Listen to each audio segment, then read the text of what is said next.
आठवा लाइन्स स्थित police parade ground खाते शहर पोलीस कमिश्नर द्वारा ध्वज फरकावी सलामी आपवामां आवी हती। आ प्रसंगे ग्राउंड पर शहर पोलीसना जवानों द्वारा परेड करवामां आवी हती।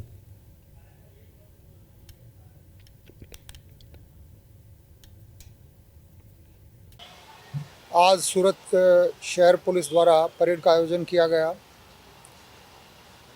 भारत जिस गति से आगे बढ़ रहा है, મને સંપૂર્ણ વિશ્વાસ છે કે બહુ ઝડપથી માનનીય વડાપ્રધાનશ્રીના તમામ સ્વપ્નો પૂરા થશે અને ભારત ઝડપભેર જર્મની અને જાપાનથી પણ આગળ નીકળશે અને 2047 સુધીમાં પહેલાં 2 અર્થતંત્રના સ્વપ્ન સુધી પહોંચશે। પણ પરંતુ આ તમામ સ્વપ્નો સાકાર કરવા માટે આપણે બધાએ મહેનત કરવાની જરૂર છે।